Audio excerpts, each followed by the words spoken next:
Let's go ahead and start call the meeting of the August Community Appearance Commission to order.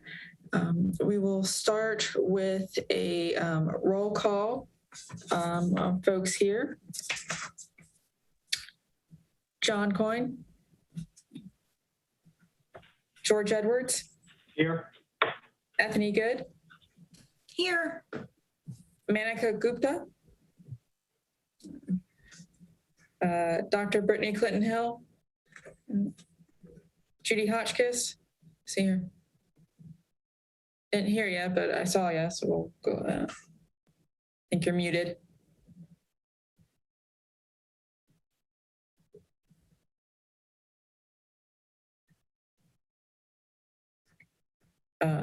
Amanda King. Anton Musov.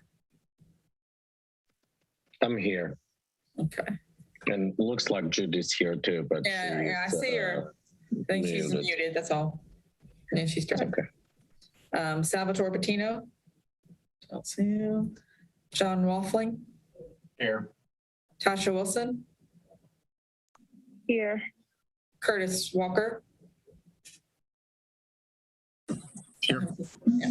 All right. So we don't have a quorum right now, but we'll see if anyone pops in here in the next couple minutes. But we'll start. We have a new staff member that just started on Monday, and I'll let him introduce himself. So take it away, Dan. Sure. All right. Thank you so much, Amy. All right. Hi, everyone. My name is Dan Rankin. And like Amy said, I just started here at the planning department a couple days ago. I spent a little bit of time yesterday reading about the CAC. Looking forward to working with the committee closely in the coming period of time, coming months. A little bit about me. I just moved to Winston-Salem a couple weeks ago from Cincinnati, Ohio. And my background, I spent the last 6 or 7 years working in architecture, but I also have a little bit of planning experience too, community development nonprofits in Northern Kentucky, as well as a financial education nonprofit too. So really excited to be here. Like I said, I've spent a little bit of time reading about the CAC and your recent activities. So I'm really looking forward to working with all of you in the future. So thank you so much. Welcome. Thank you. Welcome, Dan. Hey, thank you. Welcome. All right, and next we will have a presentation from, I've invited Hassani Mitchell to speak to us about the Choice Neighborhoods Grant that's happening in the Cleveland Avenue area. And so I asked him to come speak to you. I thought y'all would be interested in it. And since we're actually having a meeting, since I thought this would be a good time. So Hassani, you should have, if you have a presentation, you should be able to share your screen. Okay, well, I'll give it a shot. Good afternoon, everybody. And thanks, Amy, for the invite. I'm Hassani Mitchell, and I am with our Community Development Office, but specifically, I'm the Choice Neighborhoods Initiative Project Manager with the City of Winston-Salem. I'm going to share my screen here and just tee up a presentation here that's going to cover just what I'll be sharing, what I'll be speaking about today. Is everyone able to see that? Yes. You are? Okay. Yeah. All right, let me just make it a little bit bigger. We won't start at the end, let's start at the beginning. All right, so as I mentioned earlier, I'm Hassani Mitchell, the Choice Neighborhoods Initiative Project Manager for the City of Winston-Salem. And as Amy mentioned, the City of Winston-Salem, along with the Housing Authority of Winston-Salem, are co-grantees of a Choice Neighborhoods Initiative implementation grant. And what that grant is, it's really a really cool initiative to revitalize the Cleveland Avenue homes, which is a distressed housing development here in Winston-Salem. But there's also some components with the grant to do some neighborhood improvements and to also do some people enhancements. And it's good to see, I don't want to call her out, but also I saw her on the call, Ms. Wilson. So we work closely together with her organization, Urban Strategies, who is also an implementation partner with the Choice Neighborhoods Grant. So I'm just going to go ahead and jump right into it. So what is the Choice Neighborhoods Initiative? So the Choice Neighborhoods Initiative, the acronym is CNI. So you'll hear me say that a lot. The CNI, basically what it does is it leverages public investment and private dollars and focuses that investment into the Cleveland Avenue Homes neighborhood. There's three focus areas, which I've already mentioned. There's housing, there's the neighborhood, and then there's a people component. And so the map that you're looking at is the map of the Choice Neighborhoods Initiative. So the area in light purple is the entire Choice Neighborhoods map. This area covers all the way from 25th Street on the north, and it goes to the south all the way into Innovation Quarter, which is 3rd Street on the south. And then there's Patterson Avenue on the west. And then you have Jackson Avenue, Fowle Street, and Cleveland Avenue on the east. So the entire light purple area is the Choice Neighborhoods map, the Choice Neighborhoods project area. The two dark purple squares are the actual housing, the sites where the actual housing units will be. And so there's 5 phases of this project. When it comes to the housing, there's 5 phases. And so the small square is phase 1, the old Brown School Elementary site. And then phases 2 through 5 is the current Cleveland Avenue Homes site, which will be demolished and then rebuilt. Okay, so I wanted to give everybody a perspective of the map, the location of this project, its proximity to other areas in town. This is in the east and the northeast ward of Winston-Salem. So the city of Winston-Salem, our role is the area in light pink. So our target area is the neighborhood. And so I'll go into the different implementation partners and the different roles that everybody on the implementation team plays on this particular project. With the city of Winston-Salem, our role is the neighborhood, which is the entire area in light pink. I'm sorry, purple, light purple, I'm sorry. All right, so as I mentioned, the Choice Neighborhoods, it is comprised of an implementation team. And so the lead applicant is the Housing Authority of Winston-Salem. And the city of Winston-Salem, we are the co-applicant or the co-grantee. The Housing Authority kind of plays quarterback.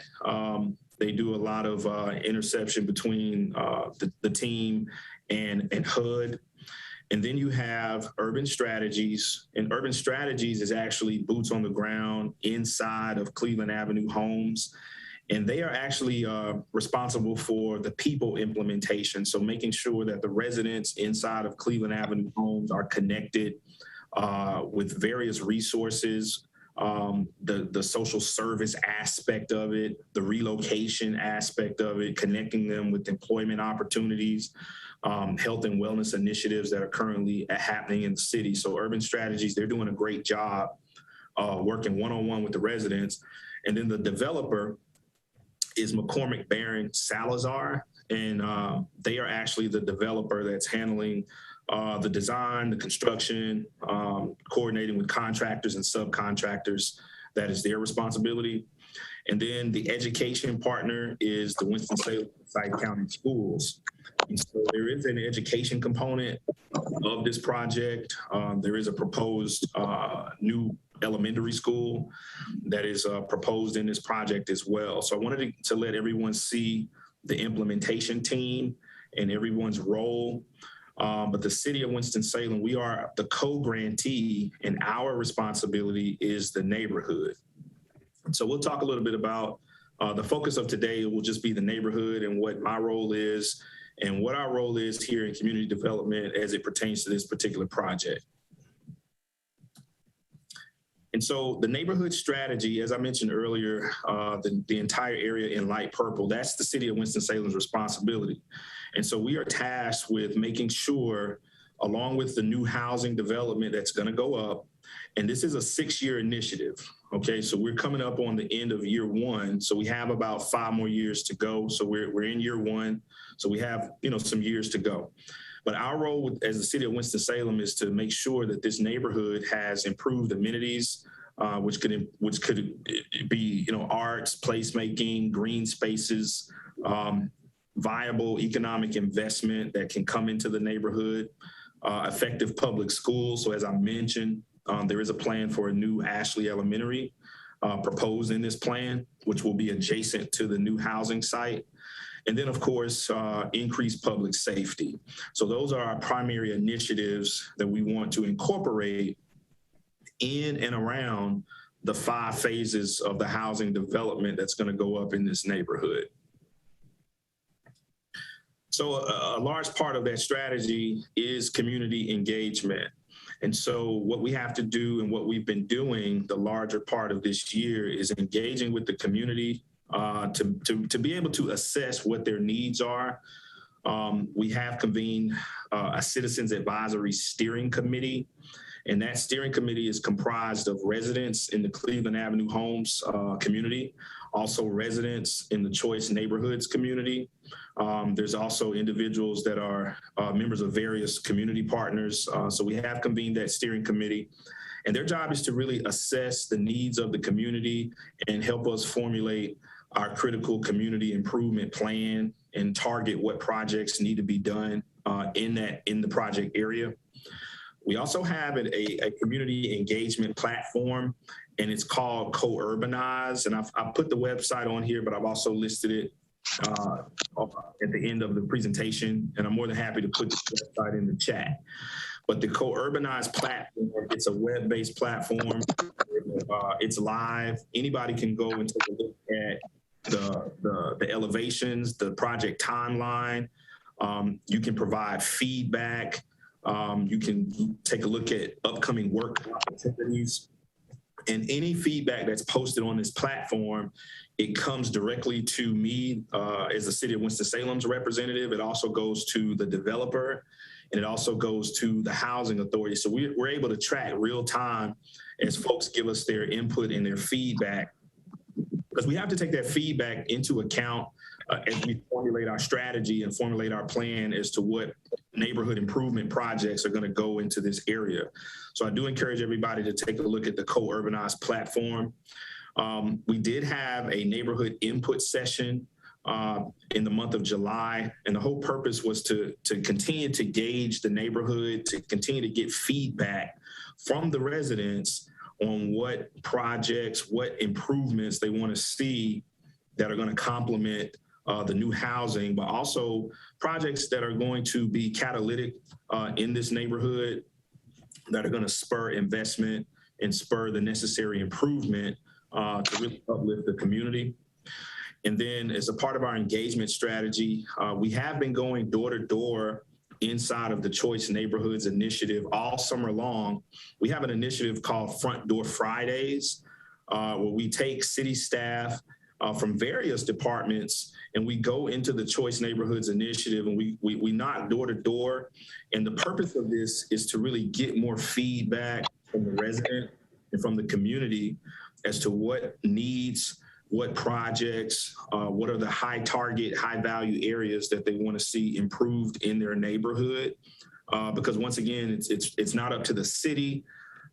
It's not up to us as the neighborhood implementation lead. It's really up to the residents and the individuals that live in the community to guide us as to what projects, what improvements we need to put in this neighborhood. All right. So as I mentioned, all of the engagement leads us to our critical community improvement plan. And that is really the bulk of the responsibility of the City of Winston-Salem. And so the acronym is CCI. So as we go through this project for the next 5, 6 years and even beyond, the community at large will hear us talk about critical community improvements, or CCIs. And these are the projects and the improvements that the residents and the neighborhood have told us they want to see. And so we are currently developing a draft and an outline based on all of the feedback and input that we have gotten so far. from the residents as to what these critical community improvements will be. I've put a rendering, an artist rendering of the new Cleveland Avenue homes, just to give folks, an insight as to what this community is going to look like on Cleveland Avenue and 14th Street.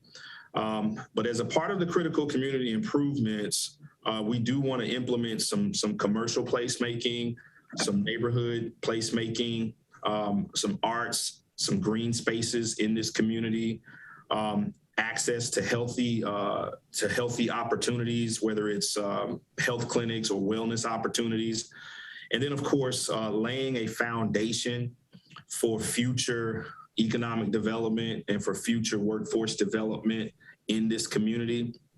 So we have an opportunity over the next 5 years, over the course of this grant, to really do some strategic projects in this community that are going to lay the foundation for growth past the grant period. And so the critical community improvements, that is the bulk of the responsibility for the city of Winston-Salem as we implement our neighborhood strategy. As I mentioned, this is the co-urbanized community engagement platform. This is the website. I'm going to put it in the chat, but I highly encourage everyone to visit this website. You will get tons of information on the Choice Neighborhoods initiative. We've got timelines, we've got maps, we've got elevations, we've got layouts of potential floor plans of what the community is going to look like. But more importantly, you're able to provide us feedback. So if you're a resident, if you're a stakeholder, you're able to provide us feedback, and we really need that feedback to help us craft the appropriate neighborhood improvements that need to go into the neighborhood. I've also included my email address. Like I said, I'm Hassani Mitchell, and please email me. Feel free to contact me if you have any questions regarding the city's role, the neighborhood strategy as we move forward. But thank you so much.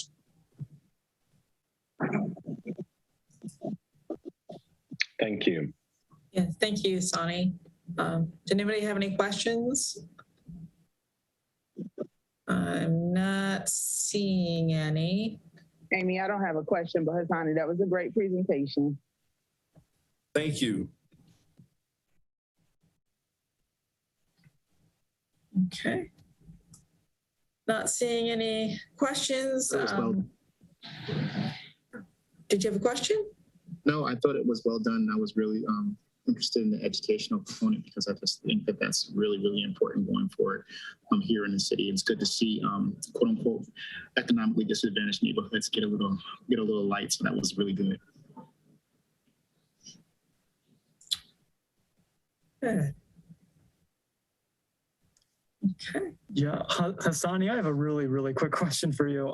To be clear, are the grant funds eligible to be applied to the larger area, the light purple area, and not just the dark purple area? That is the case, or? No, that is the case. Okay. So the grant funds are used over the three components: the housing, the neighborhood, and the people strategy. And so the portion of the grant funds that the city is overseeing is strictly for the neighborhood improvements. Okay. All right. Thank you. I have one question. Is it just the grant as far as a city grant, or are there any outside folks involved? Maybe say like Senator Joyce Crowitz or Senator Lowe or Congressman Durham Montgomery or even a Kathy Denny. So is it possible for some of those people to get involved and have state funds kind of funded it as well? So the Choice Grant, it is a federal grant from HUD, obviously, and the funds that are a part of the grant are used as catalytic funds, and we are currently using these funds to leverage other funding sources, whether they're grants, whether they're philanthropic funds, different sources of that nature, because we know the community has suffered from disinvestment for a very long time, and so it's going to take a lot of investment. So the purpose of the Choice Grant is to take the funds from the Choice Grant and then leverage them with other funding opportunities. over the course of the grant period to make the necessary impact that needs to be made. I think the great thing about the Choice Neighborhood is that this grant is given out by HUD all over the country. So we have examples from cities all over the country that have used these funds and then leveraged these funds with other funding opportunities.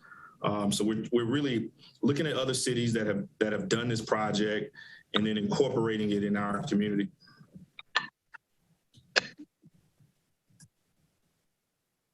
Hey, Hassani.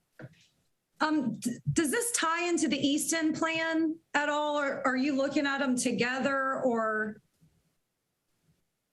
It does not tie into the East End plan. I know when I put up the map of the actual project area, it's a large area. And so there are portions of the Choice Neighborhood map that cross over into the East End, but the focus area is Cleveland Avenue homes and the area directly surrounding Cleveland Avenue homes.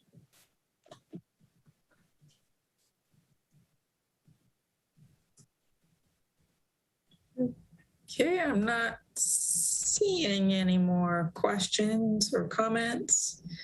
So thank you again, Hassani, for taking the time. We really appreciate it. And then we will move on with the agenda. The next item on the agenda is the summary of minutes from way back in May, the last time we met. Unfortunately, we don't have a quorum today, so therefore we'll hold that until the next meeting. And then we'll go into committee reports. I'll share my screen. Before I do that, again, we don't have a quorum. We do have one project review, and that's the Haynes Park renovations, phase 2 of those renovations.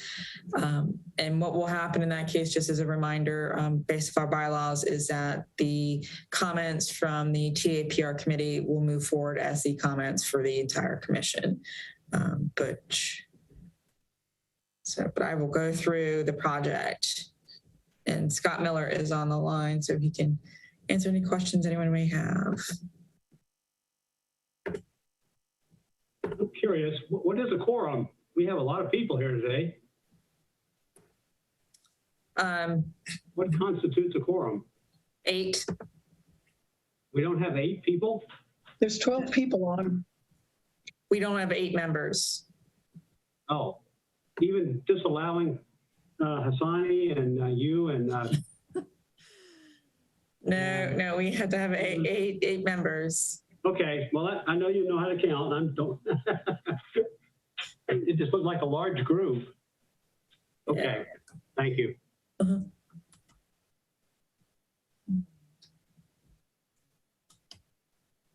This is not. There we go.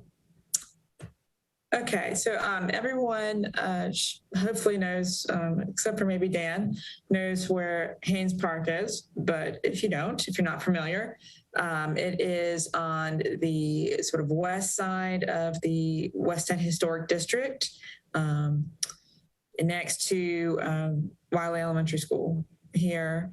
And we have Hawthorne Road, Northwest Boulevard, and then this is Ronaldo Road up here. And this is the West End Historic District here. And there's, I'll go back a bit. Half of the park, you can't see it, I hope you can see my cursor, but half of the park, you have the creek that goes right down here. This is Peters Creek, you can't really see it, but east of the creek is in the Historic District. West of the creek is outside the Historic District, and the HRC and Historic Resource Commission has reviewed the plans for this project. So just to put that out there. There are 4 key areas as part of the project. The first area is the tennis courts, the eastern tennis courts. Area 2 is sort of up at the northern corner there, across from Pilot View Street. And then area 3 and 4 are across the creek with the western tennis courts. So this is the overall site plan, and nobody can really see that. So we're going to go into individual areas. So area number one is the tennis court, the eastern tennis court. You'll see this is the parking lot off of Sunset, to sort of get your bearings. And then some more photos here. One thing I will note in this picture is to note this the stone benches here that were put in as part of phase one. That will be critical as we go through the improvements. This is the same tennis court. We're just looking south. And then this is the path that's sort of between the tennis court and the creek. And you can see the bleachers there on the photo. And so for area one, what they are proposing to do is they're going to remove the fencing, redo the surface of the asphalt surface for the tennis courts, put in new lighting, and then put back the same fencing back, basically. And then, and that's generally it. And they're also going to add some benches here along that walkway that we saw where the bleachers were. The creek is on the side over here. So along there, they'll put a couple benches. Area two will be, this is up across from Pilot View. They're actually creating a new entranceway. Currently they have the sign there, but there's no way to access the park from this corner. You have to walk down the sidewalk till you get basically to the playground main entranceway to the park. And so this is what it looks like looking north. And this is what it looks like looking down into the park area. There is some topography changes. Here, some pretty rather steep topography sort of drops off into the park. And what they're proposing to do here with the entryway is that they will have basically two little entryways into the park, and then they'll put in those stone walls that will mimic the same stone that was done with phase one of renovations that I showed you in that previous photo. And then they have stone wall, and they'll remove that signage that's currently there, that green wooden sign. They will add pedestrian lighting, and they will add a mulch path that will lead down to where the main entryway is in the playground area. And they will add additional landscaping. This is their landscaping plan. The landscaping will be shrubs and ground cover in this area. The shrubs will be holly, azalea, rhododendron, and distilium. And the ground color will be various ground cover here. Area 3, this is on the west side of the creek, and this is the northern tennis court area. You can see it there in the photo. Some things to notice: this is a sort of a shelter area, and then you have the water fountain, and then the tennis courts. And again, just another view. This is the current restroom facility at this tennis court. This is the little shelter that's currently between the two tennis courts.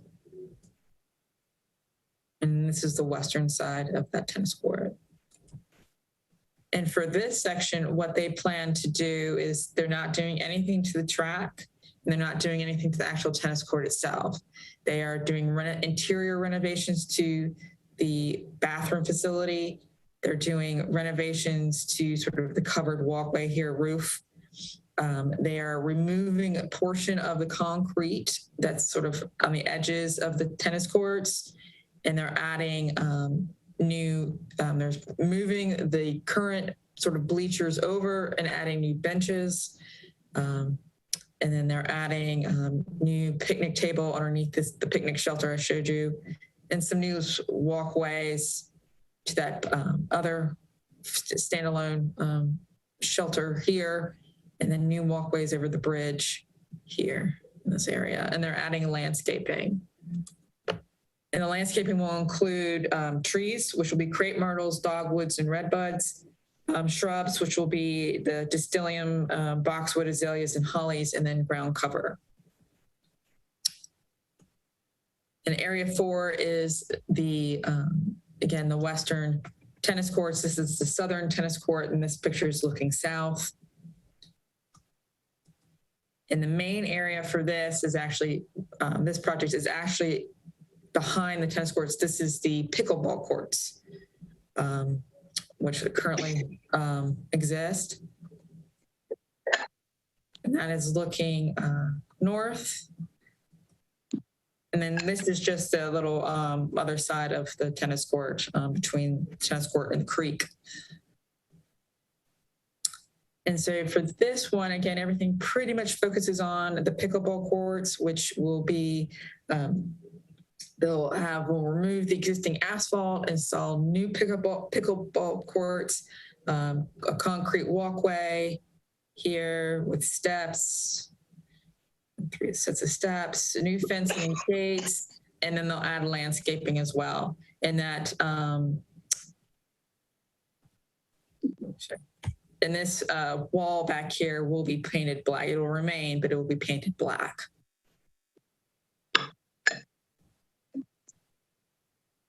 And up here, you can get a better view of it. This is the bridge over the creek from where the playground is over here. This walkway will be added, and there was that water fountain that was right here that will be removed and replaced with the new water fountain that's on that stone, same stone pillar that matches the stone foundations that are used as part of phase 1. And they'll have some new benches placed around here or on the edges of the tennis courts. And the landscaping in this area will include trees, which are crepe myrtles and dogwoods, and then shrubs, which will be the holly and the distillium, and then ground cover. TAPR committee comments, the committee agreed with the designer that painting the wall and the pickleball courts black will be beneficial. They think the new entry will look great with the stone walls and really bring that together. There was concerns about using mulch for the new pathway that connects the new entryway down into the playground area. However, Scott Miller can talk more about this, but with this project, there are constraints due to the impervious surface limits. There's a lot of floodplain in here, so they have impervious surface limits that they have to stay within. And adding more asphalt for the asphalt walkways sort of pushed them over that limit. But they felt, with the type of mulch that they're using, and they're in fairly flat areas, that hopefully the mulch will remain. The flooding won't be too much of a problem for those pathways. And staff didn't have any comments or recommendations.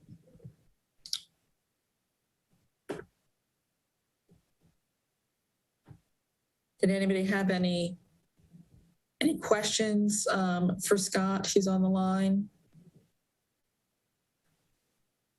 The only thing that popped out to me, I heard, without looking at the landscape plan, but when I heard boxwood, considering the boxwood blight that's throughout the community, I didn't know if that was taken into consideration.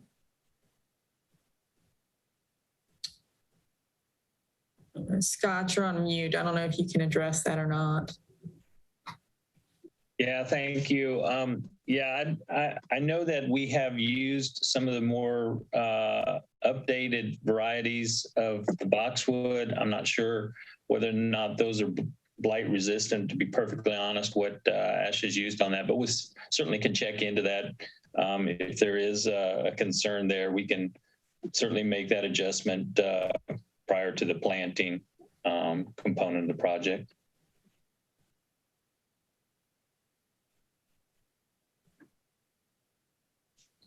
Judy, do you have a comment? Yeah, I had concerns about the mulch also.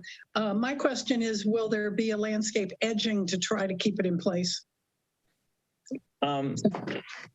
No, we are not proposing any edging on it. What the situation is there, as Amy pretty well described, is because of the impervious surface, we were very limited. We couldn't even use the stone because they're considering that an impervious surface that we've used in the rest of the park. So we're really limited to some kind of soft material. We've decided to utilize a shredded hardwood mulch, which tends to hold together a little bit and we've limited the use of it to the areas that, like Amy mentioned, are flat. We have two things that are going on. In the path will be used for people entering the park from those neighborhoods, and thus we've used concrete with the steps that we've got down into it to make the grade transition down to the flatter areas. But also the mulch path will be utilized from Renolda Road at the bridge there all the way to the playground for service access. There'll be service trucks, City of Winston-Salem, either vegetation management or recreation and parks for the maintenance of the playground, remulching the playground area, that kind of thing.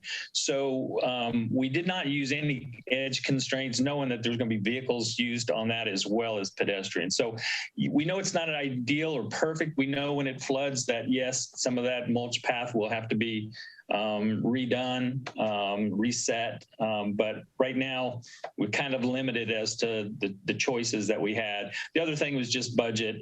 We've got to really watch our budget, and that edging material can be very expensive as well in those areas. So for those reasons, that's where we ended up, and we hope it'll work out. No, it's not ideal. Thank you.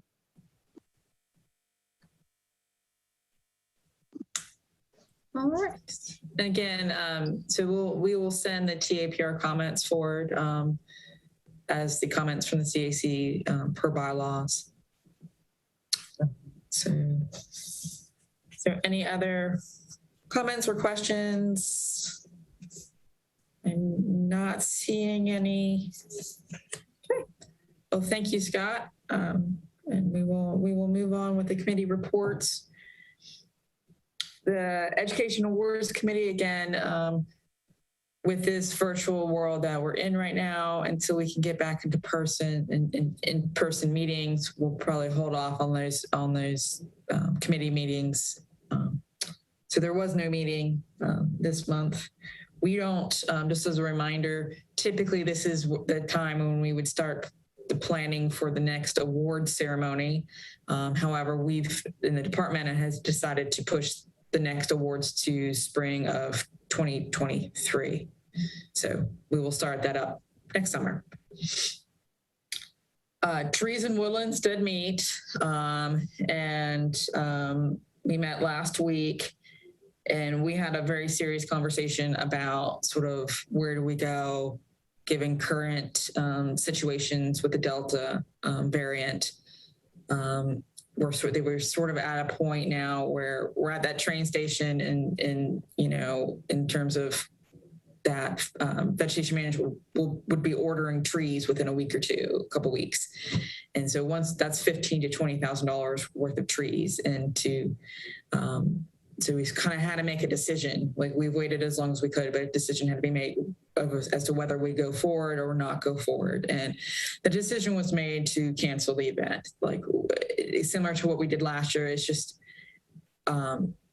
we don't know how to do this event when you have 400 people sort of in close proximity to each other, and you can't break them up into small groups. They're all hovering around a tree. They're, you know, sharing lunch, and even not doing a lunch just didn't, the optics of it, as we would say, didn't look the greatest. You know, this is a positive event, and we wanted to keep it a positive event. And last thing we want is people, you know, questioning why we're holding it, or complaining why we're holding it, or God forbid it becomes some sort of super spreader event. And when you have the very young to very mature folks who participate, it's unfortunate, but that was a decision that was made.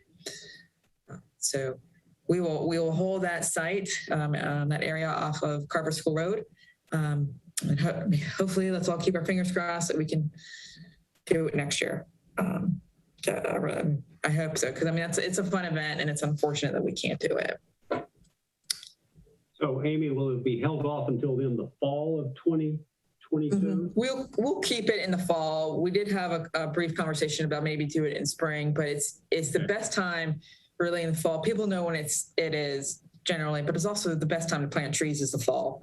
So it's, you know, we'd want to keep it in the fall so it'd be put fall 2022, and it's usually the third Saturday. I imagine that will stay the same. I'm not sure what the 15th, somewhere around there is when it would be 2022.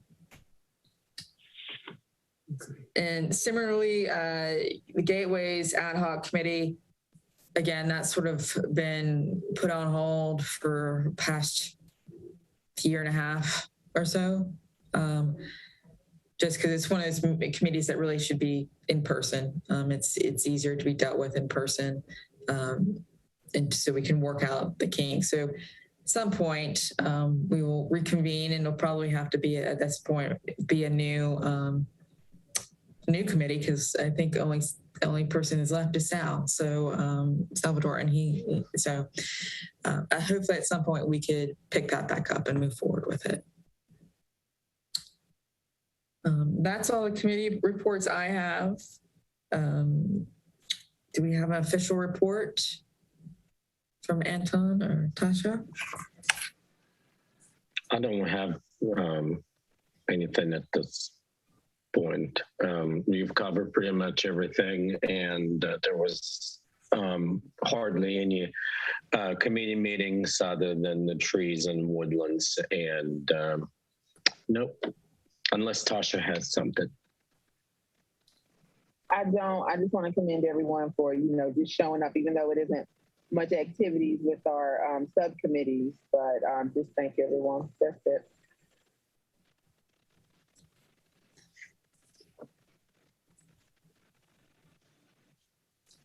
We don't have any old business.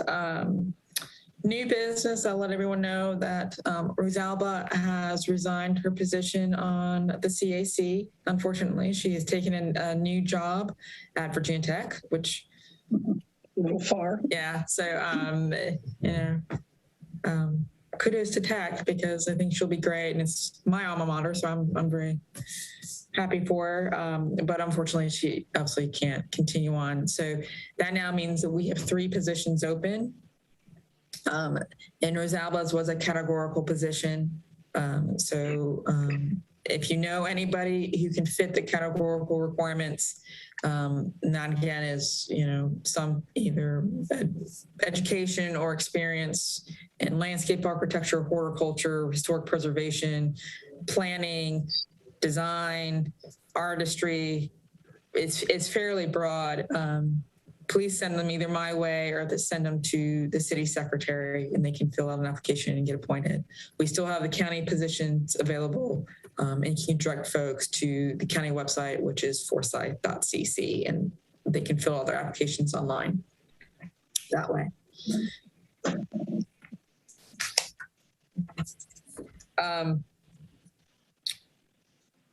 As of right now, the September meeting, if we have one, will be virtual. We are basically sort of playing by ear and going by what the city council decides for their meetings. And so last I heard earlier today is that September will be virtual at this point. I'm not sure if we'll have any projects to review. Today is the deadline, I believe. And so I haven't heard from anybody, but they got 13 minutes to send something in. If we don't have any projects come in or nobody contacted me tomorrow, trying to get in, I'll probably end up canceling the meeting, just because with it being virtual, there's a lot of live streaming and a lot of other departments that have to get involved. And so there's nothing, really that we need pressing that we would need to take up this space from another department and could potentially hold a public meeting this way. That said, if you have anything that you would like, just as Hassani had came in and did a presentation this meeting, if there's anyone you would like to come in and do talk about something going on in the city, please let me know if there's anything you're curious about, so we can start scheduling that. That sort of educational component. So if there's someone either within the city or the county or the state, that you would like to have someone speak to us about, it's just, email me and let me know, and we'll try to get them on the calendar. I have a question. Maybe some of you noticed around town we have this purple lights. And it just started happening maybe in the last 6 months. Just wondered who was responsible for those. They're like purple street lights, like with the purple light, bulbs in them. And they serve zero purpose, and they look just ugly as far as I'm concerned. I'm not sure. I'll check into it. So Anton, I had asked that same question, and the person that I asked it to, they said that it's just the new light bulb that's going into the, I don't know what the large, the overhead lights are called. So as the light bulbs go out, they're replacing them with the new one. So it's like a LED light or something like that. So that's why it looks so purple and bright, because it's cool versus warm. Well, I did see some LED, like I have in front of my house, I have an LED light, and it's pretty bright, but it's just a, white, bright color, not like a stadium or anything. But I also had on up the street this purple light, and it's not bright at all. It's just so dimmed. That's why I say it doesn't really, provide any type of real good light or anything. And again, they just, I don't know. It might be a light pollution, anti-light pollution kind of thing, but I've never heard of it. They worry about light pollution these days. Yeah, and it could be, I know they are transitioning away from sort of the traditional sort of light bulbs in the fixtures and using more like LED and that kind of thing. So it just may be that transition, but I'll ask to see if I can't get a response specifically what that is. Yeah, I've seen throughout just here and there in the city, when you drive by in the neighborhoods, and just like they are so random, and that's why it's just it doesn't look good. And again, I've got they a provide Google answer here if you'd like to hear it. It's not on purpose. It's a technical issue caused by 3-year-old LED lights that have changed colors. Duke Energy installed them in some other regions, and there you go. They will turn purple. So there you go. Milwaukee has some too. Well, now we know. We can coordinate them with the Kempton and the Innovation Corridor, and we can just say it was on purpose. Yeah, let's move around a little bit. Put them all, like you say, all in one area.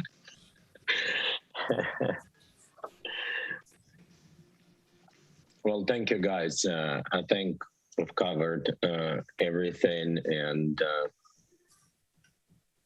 we'll see you next time. Yeah. Thank you, Anton. Yep. If nothing else, we'll adjourn the meeting, and everyone have a good rest of the month, and maybe see you next month. We'll see. Thank you, Amy. Yeah. Thank you. Thank you, guys. Thank you, Amy. Bye, everyone. Thank you.